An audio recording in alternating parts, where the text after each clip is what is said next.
함께 읽은 열왕기상 13장의 말씀은 성경에 나오는 말씀들 중에 굉장히 저희가 이해하기 어려운 이야기입니다. 먼저 말씀을 이렇게 쭉 다시 한번 내용이 길어서 다시 한번 제가 정리를 해보도록 하겠습니다. 이스라엘이 이제 여로보암 때에 북이스라엘 왕국과 남유다 왕국으로 나라가 갈라졌습니다. 근데 이제 북이스라엘의 통치자가 된 이 여로보암이 이스라엘 백성들이 이제 절기를 지키러 예루살렘으로 내려가게 되면은 자기의 왕권이 악화될 것이 우려가 돼서 북이스라엘에 대해 베델과 이제 단에다가 금송아지 우상을 만들고 여기서 제사를 드려라, 이스라엘 예루살렘까지 갈 것 없다라고 이제 금송아지를 만들었습니다. 그 사건을 놓고 하나님께서 오늘 본문의 13장에 유다의 한 선지자를 여로보암에게 보내십니다. 여로보암에게 보내셔서 그에게 심판이 임할 것이, 그리고 하나님께서 새로운 왕을 일으키셔서 그 땅에 하나님께서 북이스라엘 땅을 심판하실 것을 하나님께서 선포하게 하셨습니다. 그 베델의 금송아지 제단 앞에서 이 유다에서 온 선지자가 이 하나님의 심판을 선포하니까 여로보암 왕이 화가 났습니다. 그래서 저놈 잡아라 하고 이제 손을 뻗은 거죠. 저놈 잡으라고 손을 뻗었는데 그 뻗은 손이 그대로 굳어버렸습니다. 그런데 이걸 펼 수가 없다, 이렇게 굽힐 수가 없는 상태로 이제 그렇게 되어 버렸습니다. 그랬더니 겁이 덜컥 났겠죠. 그랬더니 이 하나님의 사람에게, 선지자에게 나를 위해 기도해달라 이렇게 부탁을 했습니다. 그때 이 선지자가 기도를 하니까 이 사람의 이 여로보암 왕의 이 굽었던 손이 낫게 되고 펴지게 되었습니다. 그러자 이 왕이, 여로보암 왕이 이 선지자에게 같이 들어가서 같이 식사도 하시고 같이 제가 선물도 드릴 테니 같이 들어가 왕궁으로 초대를 했습니다. 그때 선지자가 그 초대를 거부했습니다. 나는 당신과 같이 식사도 하지 않겠다. 왜냐하면 하나님께서 나에게 먹지도 말고 마시지도 말고 온 길로도 가지 말라고 하셨기 때문에 당신과 먹지 않겠다라고 그 왕의 식탁에서 먹는 제안을 거절을 하고 그 자리를 박차고 나와서 유다로 되돌아갔습니다. 이 사람이, 선지자가 유다로 되돌아가는 길에 있었던 일을 베델의 한 늙은 선지자가 들었습니다. 왕에게 어떤 일이 있었는지 이 얘기를 듣게 돼서 이 선지자가 유다에서 온 선지자를 쫓아갑니다. 그랬더니 이 유다에서 온 선지자가 유다로 내려가는 길에, 베델에서 유다로 내려가는 길에 중간에서 쉬고 있는 이 선지자를 만났습니다. 베델에서 온 이 늙은 선지자가 우리 집에 가서 같이 먹고 쉬다 가십시다 이렇게 얘기를 했는데 그 사람이 처음에는 거절을 했는데 이 베델의 선지자가 뭐라고 얘기를 하냐면은 나도 당신과 같은 선지자입니다. 하나님께서 내게 말씀을 하셨습니다. 그러니 당신을 대접하라고 말씀을 하셨으니, 하나님께서 말씀하셨으니 나와 같이 가서 먹고 마시고 쉬다가 돌아가십시다 이렇게 얘기를 했습니다. 그랬더니 이 사람이 유다에서 베델까지 왔다가 돌아가는 길이 힘들었겠죠. 그죠? 힘들었을 것이고 쉬고도 싶었을 것이고 배도 고팠을 겁니다. 그랬더니 이 선지자의 제안을 받아들여서 베델의 선지자의 집으로 다시 돌아갑니다. 그리고 그 베델의 선지자의 집에서 먹고 마시고 휴식을 취하는데 이 베델의 선지자가 이 사람에게 한 말은 거짓말이었거든요. 하나님께서 하신 그렇게 이 사람을 대접하라고 말씀하신 적이 없는데 거짓말한 거였단 말이죠. 근데 그때는 하나님께서 이 사람이 밥을 먹고 난 다음에 이 베델 선지자에게 하나님의 영이 임해서 예언이 임했습니다. 내가 너에게 먹지도 말고 마시지도 말고 온 길로 돌아가지 말라고 명했는데 네가 나의 명령을 어기고 되돌아가서 먹고 마셨은즉 내가 가다가 죽게 될 것이다 라고 하나님의 영이 임해서 이 베델의 늙은 선지자가 예언을 합니다. 그리고 이 사람이 다시 유다로 내려가는 길에 사자를 만나서 죽게 됩니다. 사람들이 지나가면서 봤는데 보니까 사자가 사람을 죽였는데 사자 맹수가 보통 어떤 사람을 죽일 때는 어떤 배가 고파서 먹기 위해서지 배가 고프지 않으면 건드리지 않잖아요. 근데 시체도 옆에 그대로 있고 그 선지자가 타고 온 나귀도 그대로 옆에 있는데 죽이기만 하고 먹지 않는 모습을 보고 이것이 하나님의 심판이구나 라는 것을 이제 깨닫게 사람들이 알게 되었습니다. 이 이야기는 굉장히 많은 질문, 우리로 하여금 많은 질문을 이제 하게 하는 이야기입니다. 이해되지 않는 것들이 우리에게 많이 있습니다. 왜 베델에서 온 선지자는 유다에서 온 선지자에게 하나님께서 말씀하시지 않은 것을 하나님의 말씀이라고 거짓말을 이 사람은 했는가? 또 베델의 선지자는 거짓말을 했으니까 이 사람은 거짓 선지자인가? 아니면 또 하나님의 말씀이 임한 것을 보니 이 사람이 참 선지자인가? 또 왜 이 하나님의 사람은 돌아가지 말라고 한 말씀을 하나님께서 직접 들은 바가 있는데 이 사람은 왜 굳이 그 선지자의 말을 듣고 돌아갔는가? 물론 속아서 돌아간 것이긴 하지만 그리고 이 사람이 죽었는데 왜 속인 사람은 죽지 않고 속은 사람만 죽었는가? 또 이 선지자의 죄가 그렇게 죽을 만치 중대한 것이었는가? 이런 우리가 우리의 이성적이고 논리적인 사고로서는 잘 이해가 되지 않아서 의문을 품게 되는 여러 가지 질문들이 일어나게 되어지는 이야기입니다. 그래서 우리가 이 성경 본문은 성경이 그 답을 우리에게 이야기해 주고 있지 않기 때문에 이 질문에 대한 답을 우리가 다 알지 못합니다. 그래서 답을 알지 못했기 때문에 제가 수많은 신학책들을 봐도 다 그냥 신학자들이라는 사람들이 다 각자 자기의 소견, 자기의 의견을 이야기하는 것일 뿐이지 어느 것이 하나님의 뜻이다라고 우리가 명확하게 이해할 수 있는 것들을 제가 발견하기가 정말 어려웠습니다. 근데 한 가지 이 이야기 속에서 제가 발견한 교훈, 한 가지 분명한 사실이 있었습니다. 이 본문을 통해서 제가 한 가지 발견한 사실은 이 선지자는 왕도 두려워하지 않았습니다. 왕이 이 사람을 잡으려고 하고 왕이 이 사람을 잡아 가둘 수도 있었을 겁니다. 그죠? 왕의 박해와 핍박을 전혀 두려워하지 않았습니다. 왕도 두려워하지 않고 왕의 권력도 두려워하지 않고 왕이 할 수 있는 박해와 핍박도 두려워하지 않았습니다. 그리고 왕이 진수성찬을 차리고 왕의 식탁에 같이 초대를 했을 때 그 왕이 주는 그 커다란 유혹에도 이 사람은 말려들지 않았습니다. 이 사람은 무엇에 무너졌냐면은 아주 작은 미혹, 나도 선지자입니다 라고 하는 친숙한, 나도 선지자라고 하는 하나님의 이름으로 다가오는 친숙한 선지자의 이름으로 하나님의 이름으로 다가오는 아주 작은 유혹에 무너졌습니다. 그래서 이 선지자가 무너진 것을 보면 박해도 견뎌낼 수 있는 사람이었고 아주 커다란 유혹도 견뎌낼 수 있는 사람이었지만 친숙함으로 다가오는 하나님의 이름, 하나님의 뜻으로 다가오는 아주 작은 미혹에 이 선지자가 넘어졌었다는 겁니다. 제가 한 20 몇 년 전에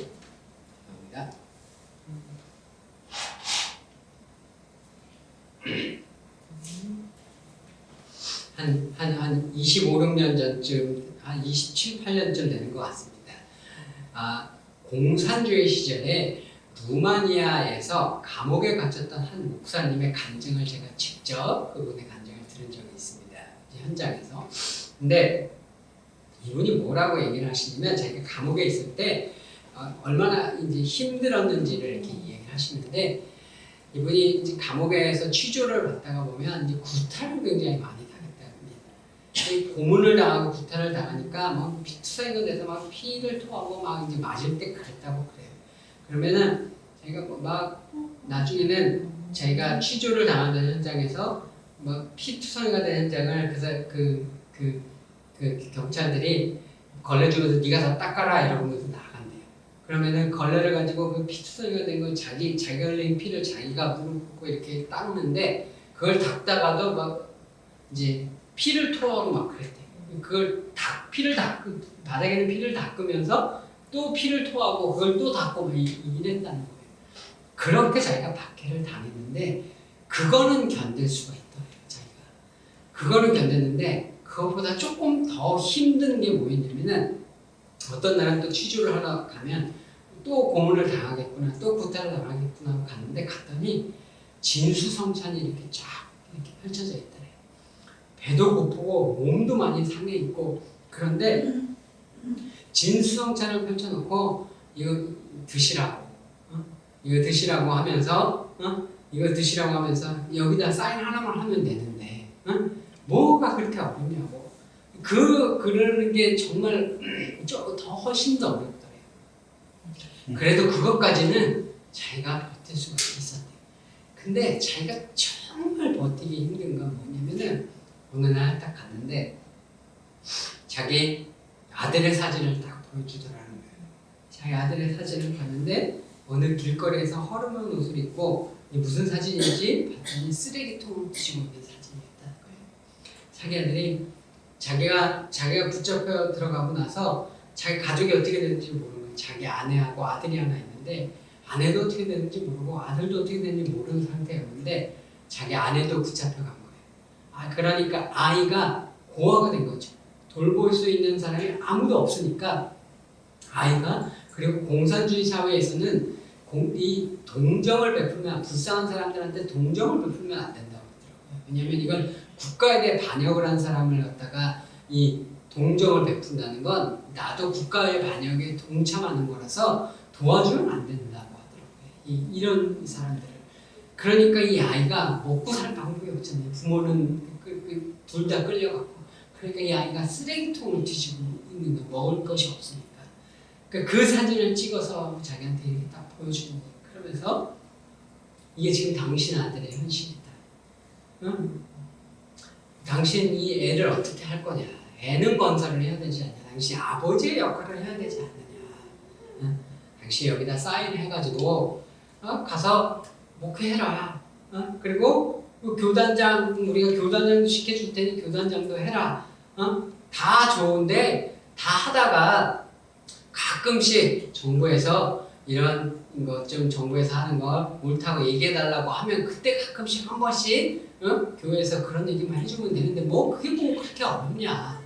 그러면 우리가 당신 아들도 우라치면 서울대 들어가는 걸 우리가 보장해 주겠다. 당신 아들의 미래까지 우리가 보장을 해줄 테니 이거를 당신도 목회도 해야 되고 당신도 행복한 게 하나님도 당신이 행복하기를 원하고 하나님도 당신 아들이 좀 잘 되기를 원하지 않겠느냐. 그게 뭐 그렇게 큰 죄겠느냐. 여기다 사인 하나만 하면 우리가 당신 복지시켜주고 하나님 뜻대로 목회하고 가끔씩 정부에 동의하는 얘기만 해주면 되는데 그게 뭐 우리 잘못이냐. 이렇게 얘기를 하는데 그때가 가장 어려웠다는 거예요. 박해도 어렵지 않고 진수성찬도 그걸 뿌리치기가 어렵지 않은데 하나님이 당신도 행복하게 원하고 당신이 교회 가서 여전히 하나님 말씀 생각해서 사람들 기쁘게 해주고 그렇게 원하지 않겠냐. 그렇게 얘기하면서 자기 아들 이걸 가지고 오는데 자기의 필요, 자기의 가장 긴급한 필요를 가지고 얘기하는데 그거는 거절하기가 그렇게 어렵다는 거예요. 그것만큼 어려운 게 없었다는 겁니다. 그러면 이 얘기를 통해서 그 얘기를 통해서 제가 깨달은 게 뭐냐면 교회가 가장 경계해야 할 것은 박해가 아니에요. 오히려 박해는 교회는 성장시킵니다. 그런데 교회가 가장 경계할 것은 무엇이냐면 하나님의 이름으로, 하나님의 뜻이라는 이름으로 다가오는 미혹입니다. 우리 한국교회가 그 미혹을 당한 적이 있죠. 일제시대 때 우리가 신사참배라는 커다란 죄악을 우리 한국교회가 저질렀습니다. 근데 이 신사참배라는 죄악이 어느 날 갑자기 쾅 이렇게 온 게 아니거든요. 먼 외곽에서부터 서서히 이렇게 조여오는 겁니다. 맨 처음에는 신사참배가 어디서부터 시작이 됐냐면 학교에서부터 시작이 됐습니다. 1910년대부터 시작이 됐고 학교도 처음에는 어디서 시작됐냐면 공립학교에서만 신사참배가 요구가 됐습니다. 그러다가 20년대에 가면 민족학교에게 요구가 되어지고 30년대에 가면서 이 미션 스쿨들 선교사들이 세운 기독교 학교들에게 신사참배가 요구가 되어집니다. 20년대까지는 일제가 외교적인 부분들을 고려해서 외교적인 문제가 될까봐 이 미션 스쿨들 기독교 선교사들 외국 선교사들이 하는 학교들에게는 신사참배를 요구하지 않았습니다. 근데 31년도 되면서 30년대에 접어들면서 31년에 만주사변이 일어났죠. 중일전쟁이 일어났죠. 이제 일본의 군국주의가 강화가 되면서 일본이 정책을 미국을 완전히 이제 적국 싸워야 할 적으로 완전히 간주를 하게 됩니다. 그래서 30년대에 들어서면서부터 일제가 이제 미국 선교사들 그전에 눈치를 봤는데 미국 선교사들의 눈치를 전혀 보지 않습니다. 30년대에 접어들면서부터 이 기독교 선교사들이 세운 기독교 학교들에게까지 신사참배를 강요를 해요. 그러다가 평양 쪽에 그래서 30년대 초반 32년 이럴 때 만주 사변 뭐 위령제 죽은 군인들을 위한 위령제 이런데 참배를 하라고 이제 공문을 보냅니다. 기독교 학교들, 기독교 교장 선생님들, 기독교 학교들은 다 거기 안 갔거든요. 그랬더니 전부 다 불러들이죠. 불러들여서 협박을 하기 시작을 하죠. 그때 그렇게 협박을 하기 시작을 하다가 30년대 중반쯤 들어서면서부터는 어떤 협박을 하냐면 학교를 폐교시킬 수도 있다라고 이제 협박을 하기 시작을 하게 됩니다. 30년대 중반에 평양의 숭실 전문학교에 조지 맥큠 그 교장을 불러다가 협박을 합니다. 당신이 신사참배 강의를 하라. 그래서 이 조지 맥큠 교장이 돌아와서 평양의 기독교 학교 교장들과 회의를 합니다. 일제 순사가 이렇게 얘기를 하는데 어떻게 하면 좋겠느냐. 그랬더니 그 자리에 모인 모든 기독교 학교 교장 선생님들의 신사참배는 우상숭배라서 할 수 없습니다. 라고 그 교장 선생님들이 결의를 했습니다. 그래서 이 조지 맥큠 교장이 가서 신사참배를 할 수 없다고 이야기를 했습니다. 그랬더니 일제가 학교를 그럼 폐교시키겠다. 당신도 쫓아내겠다. 이렇게 협박을 하다가 결국 그 협박에 못 미쳐서 38년도에 우리 평양에서는 우리 그 평양에 있는 모든 기독교 학교들이 자진 폐교를 결정을 하게 됩니다. 근데 이게 얼마나 중요한 일이냐면요. 일제시대잖아요.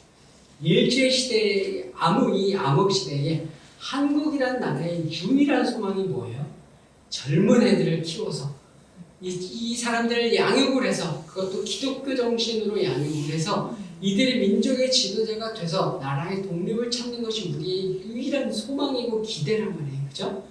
근데 우리의 아이들을 보낼 학교가 없어져요. 그 당시 평양에서 학생 그 다녔던 학생 수 총 10만 명이에요. 초등학교부터 소학교부터 숭실 전문학까지 10만 명의 학생이 학교를 못 가는 거예요. 우리 애들을 학교를 못 보내면 우리 민족의 미래가 어떻게 되겠어요? 이게 민족의 마지막 보루란 말이에요. 교육은. 이 정치적으로 이 나라가 완전히 멸망되어진 이 상황 속에서 미래의 희망을 걸 수 있는 민족의 마지막 보루이자 마지막 희망이 교육기관인데 여기를 닫아야 되느냐 말아야 되느냐 얼마나 그 결정이 어려웠겠어요. 이분들이. 그죠? 근데도 이거는 무상숭배입니다. 이거는 우리가 기독교인으로서 할 수 없는 일입니다. 라고 결단하고 38년도에 자진해서 평양에 있는 모든 학교가 문을 닫았습니다. 그런데 서울에서는 좀 다른 결정이 일어났습니다. 서울에는 연희전문학교가 있었고 이화여자 전문학교가 있었습니다. 근데 여기에서도 경론이 벌어졌죠. 어떻게 할 거냐. 여기에는 누가 끌려갔냐면 언더우드 선교사님의 아들, 그래서 언더우드 2세. 그래서 고종이 태어났을 때 한국명도 원한경이라고 한국명도 지어줬던 언더우드 2세 선교사님이 연희전문학교의 교장이었습니다. 근데 이 한국 서울에서는 어떻게 할 것이냐? 과연 이 신사참배의 요구가 있는데 학교를 존치를 신사참배의 수능을 하고 학교를 존치를 하고 유지를 할 것이냐? 아니면 이건 우상숭배니까 우리가 이걸 학교를 폐교를 하고 평양처럼 닫아야 할 것이냐? 경론이 벌어졌습니다. 거기서 어떻게 결론을 내냐면 신사참배는 국민의례에 불과하다. 그러니 이거는 우리가 국가 국민의례에 불과한 것이니 참여해도 무방하고 학교를 존치를 하자라고 결정을 했습니다. 경론이 일어났었다고 해요. 근데 어느 쪽이 우세를 했냐면 우리 민족의 미래는 어떻게 되느냐. 이 학교를 닫으면 하나님께서 이 나라와 이 민족을 새로 세우기 위하시는 그 미래는 어떻게 되느냐. 거기에 사람들이 이 나라의 민족의 미래를 위해서 이 나라의 민족을 위해서 하나님께서 이 학교를 존치시키기 원하신다는 사람들의 견해가 우세해서 학교를 국민의례에 불과하다라고 신사참배의 성격을 규정하고 학교를 존치시키기로 결정을 합니다. 그래서 영전문학교와 이화전문학교는 신사참배에 참여를 하고 결국 학교를 존치시켰습니다. 그런데 그게 38년도인데 결국 1941년도에 일본이 진주만 공격을 하죠. 태평양 전쟁이 발발하면서 미국과 완전히 전쟁을 하게 되면서 미국과 완전히 적국 상태가 되어지면서 미국 선교사들을 모두 쫓아냅니다. 그래서 언더우드 2세 선교사, 원한경 선교사도 미국으로 쫓겨나고 결국 학교는 일본이 접수를 해서 연희전문학교는 일본의 관제 학교가 됩니다. 학교를 지키겠다. 하나님의 이름으로, 하나님의 뜻으로, 민족의 이름으로 그 좋은 명분을 가지고 학교를 지키겠다고 했지만 결국 학교도 지키지 못했고 결국 신앙도 지키지 못했습니다. 그것이 한국교회가 미혹당했던 우리의 과거입니다. 결국 38년도 9월 9일 그 학교들이 모두 그렇게 신사참배에 참여한 다음에 교회들에게 이제 일제의 신사참배 강요가 마지막으로 교회에 오게 되고 군소교단에서부터 천주교, 감리교, 침례교, 군소교단부터 신사참배를 결의하다가 맨 마지막에 38년 9월 9일 장로교단이 신사참배는 국민의례다라고 해서 신사참배에 참여를 결의를 하게 됩니다. 그게 38년 9월 9일이었습니다. 그 일이 있고 장로교단이 신사참배를 결의한 38년 9월 9일이 있고 딱 10년 후 1948년 9월 9일에 북한에서 김일성이 조선인민민주주의공화국을 창건하는 일이 벌어집니다. 정확히 10년 후 같은 날 9월 9일 그래서 북한에서 9월 9일을 조선인민민주주의공화국 창건일 구구절이라고 해서 김일성 생일, 태양절, 김정일 생일과 더불어서 4대 명절 중에 하나가 북한이 탄생한 날이 바로 9월 9일 한국 장로교회가 신사참배의 배교를 결의했던 바로 그 날이 북한 정권이 세워진 그런 날이 되겠습니다. 요한계시록에 보게 되면은 요한계시록 13장에 보게 되면은 우리가 잘 아는 적그리스도가 등장을 하게 됩니다. 666 적그리스도가 등장을 하게 되는데 근데 이 적그리스도가 등장을 했을 때 적그리스도를 숭배하도록 부추기는 짐승이 하나가 있습니다. 근데 이 짐승의 모습이 어떠냐면 양처럼 생겼습니다. 이 짐승이 생긴 게 양처럼 생겼는데 실상 이 짐승의 정체는 뭐냐면 짐승입니다. 그리고 이 짐승은 적그리스도를 만인들로 하여금 경배하도록 부추깁니다. 그건 뭐냐면 이 양과 같이 생긴 짐승의 정체는 뭐냐면 그래서 결국 거짓 선지자라는 겁니다. 겉보기에는 양처럼 생겼으나 겉보기에는 하나님의 말씀을 증거하는 것처럼 보이다. 겉보기에는 하나님의 뜻을 증거하는 것 보이나 실상은 적그리스도를 하게 하는 배교의 앞장서는 이인 것이고 이 적그리스도를 숭배하게 하는 이 양처럼 생긴 거짓 선자인 짐승이 하는 일은 성도를 미혹하는 일입니다. 그리고 이 성도를 미혹하는 일은 처음부터 한 번에 우상 숭배라는 이름으로 다가오지 않습니다. 먼 곳에부터 조금씩 먼 곳의 미혹들로부터 조금씩 우상 숭배로 좁혀 들어오게 됩니다. 마치 개구리가 물속에 뜨거워지면 모르는 것처럼 그 먼 곳에 있는 작은 미혹들부터 조금씩 익숙해지다 보면 나중에 결국 하나님을 배교하는 일인데 그것에 마저 무뎌져서 결국은 하나님의 이름으로 하나님의 뜻이라는 이름으로 그럴싸한 명분으로 우리가 우상 숭배와 배교의 마지막 때의 성도들이 모두 참여하게 되는 것입니다. 점점 더 우리는 이런 미혹이 강력해져가는 시대에 살고 있습니다. 그 미혹이 지금은 너무나 뻔한 것들일 수 있습니다. 동성애와 같은 것들, 그런 것들, 그러나 교회로부터는 좀 거리가 있고 먼 것들처럼 보지만 조금씩 그 미혹은 교회의 중심부로 다가오게 될 것입니다. 그래서 우리가 이 시대 가운데 깨어서 오직 여호와 하나님의 말씀의 뿌리를 내려서 흔들리지 않는 믿음을 가지고 오직 말씀 이 거짓 선지자가 처음에 오늘 본문의 말씀에 요나기상 13장에 유다에서 온 선지자가 처음 하나님의 말씀의 뿌리를 내리고 흔들리지 않았다면 왔던 일로 되돌아가지 않았을 텐데 그 친숙한 선지자의 이름으로 다가오는 것들이 미혹된 것처럼 우리도 미혹되어질 수 있습니다. 그러나 우리가 온전한 하나님의 굳건한 말씀의 뿌리를 내리고 흔들리지 않는 미혹되지 않는 신앙을 우리가 지금부터 훈련하여야겠습니다. 우리의 멀리서부터 오는 먼 것과 같은 미혹들에게 미혹되어지지 않도록 오직 여호와 하나님의 변치 않는 그 말씀의 뿌리를 내리고 변치 않는 흔들리지 않는 신앙을 가짐으로 말미암아 앞으로 다가올 그 모든 미혹들 가운데 하나님의 말씀을 흔들리지 않는 믿음으로 굳건히 여호와를 섬기는 자리에 서시는 저희로 모두가 되시기를 예수님의 이름으로 축원드립니다. 우리 이 시간에 잠시 기도하도록 하겠습니다. 주님, 우리 안에